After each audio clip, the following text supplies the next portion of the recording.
Hindi anak ko ng nanay ko. Chance lang.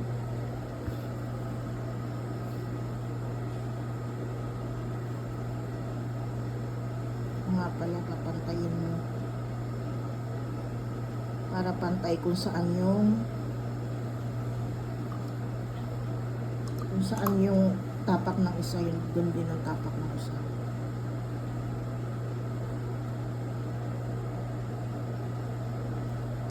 Pati yung MBA ka ka.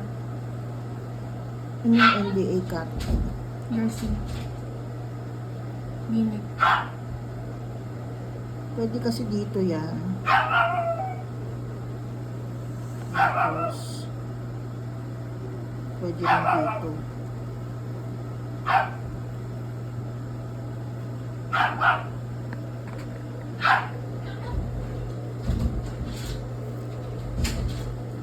Pakibuksan na nga yung cut. Isa na yun sa labas, baka ma-heat stroke yun. Ikaw naman, hindi naman nangahabol ng aso mo. Akala ko pa naman napakalaki. Huwag mong ginaganyan-ganyan yan, nangangagat yan. Pagka lang may pagkain.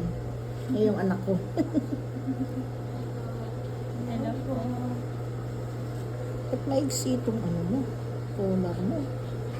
Oh? Magagawa mo paraan yan. Ano yung gawa ng paraan? Dapat mapabanat ito. Igsi yung collar mo, dahil. Kaso magpaprep ka pa.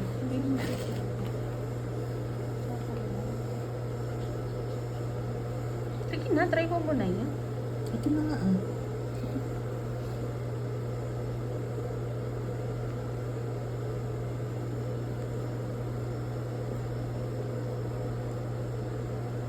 Sino ba nagsukat nito? Ako kasi nagsabi butol lang half inch. Kasi sila doon nagpuputol sila. Walang marunong ng collar. Hindi, meron lang naman siya. All around din siya. Ang Mm. ano lang kasi, iba pattern natin. Kahit saan ko pa yung idala yan, hindi nila alam yan. Sa Tondo nga, dinala ko na yan eh. Nireject din yan eh. Ayaw nilang tanggapin eh. Bakit? Hindi nga nila alam yung pattern. Kaya dapat pahabain niyo yung buhay niyo. Kasi paano pag lahat kami, gusto namin paano namin hagalapin? Paano pag sikat, nagtayo na yung sarili niya? Hindi kasi ko pwedeng ngarag eh. Ano-ano lang ko, palaro-laro na. Oo, hindi pwede sa akin kasi alam mo naman yung mga paggawa ko. Yeah.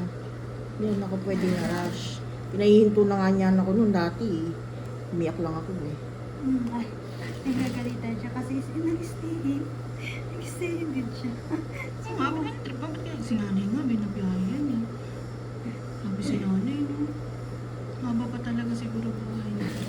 Balak niya siguro palitan si San Pedro, no? Ikain kasi ko. Hindi ako pwede ng biyahe-biyahe. Hindi, nakakaano lang kay nanay, nakapagbilib lang kasi. Di ba sa tanda niya lang yun? Uy, nag-aalas 12, alauna pa yun, Oo, ah. oo. Nag-aalas 6 Doon ako bilib doon eh. Ayan oh. Tapos, Kaso mo, kinain niya yung puki ko. Akala mo pagkain Arky! na gusto niyan. Puki ko pala.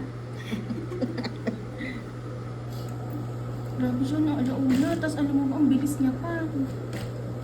Siya pa yung nauuna. Ate Maribel. Ate Maribel, lagi yung nahuhuli. eh ano yun eh.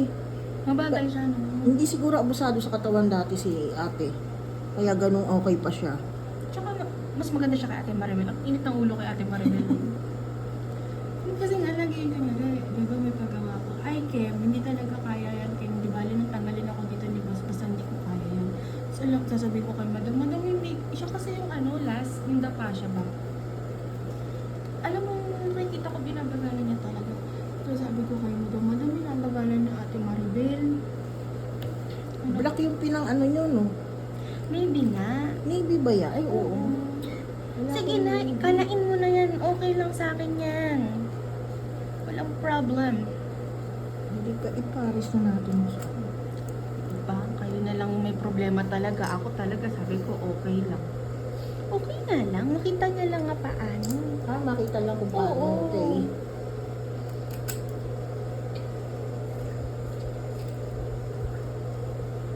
umpisahan mo dito. Kahit di mo na i-backstitch yun. Tapos ipasok mo yan. Si Ate Rosario mahusay dito. Plat na plat talaga. Ayaw niya lang nagbo-volunteer na alam niya. Kasi doon sa kabila, pag mahirap, kanya. Kung hindi kayo sa kanya, kaya ano. Sino yung bakla ate? Si JM. Si JM, kawawa doon. Ginagawa nilang maintenance, Sa nung minsan nga sinabi ko, puro kayo JM, puro JM. Sabi ko, Pacquiao yan, di araw yan. Sabi ko gano'n. Si JM sagot niya yung buong pamilya niya. Tapos wala siyang kita. Kaya ko alam kasi nagre-reklamo si JM sa akin sa gabi. Oo, sa gabi. Bumabawi na lang kami ni JM sa gabi kasi nga nakukuha na nila lahat. Ang Yung ginagawa madadali ni kaya Jenny, nakakapagpakyaw hindi siya sila. nagtatay na umaga gabi. Alam mo yung mga ang nawalang mananahi, yun ang mga mahuhusay yun. Iba kasi yung nananahi ka lang dahil gusto mong kumita. Iba yung mananahi ka na may malasakit ka sa tinatahi mo. Si Ate Chayong, yun, may malasakit sa tahiyan, si Tess. Yung ibang mga taga Marilao. Yung Ate Tess, nagalit pa siya sa akin nun kasi nagbigay ako ng gawa sa tundo. Yung bigay ng gawa ng tundo, hindi batak na batak ng readings. Di nag-ano ba yan? Sabi ko ako ng ganun sa power jersey. Sabi ko, ano ba yan? Ayoko ng ganitong gawa Pinakita yung teacher. Tapos pinakita ko kay Ate Tess. Tapos sabi ni Ate Tess, bakit kasi ganyan yung ba't kasi ganyan yung mga kinukuha mong mananahe?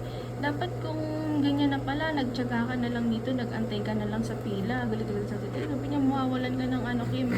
Mawawalan ka ng customer sa ganyan. Si ko rin yun. Yun. Nasa harap.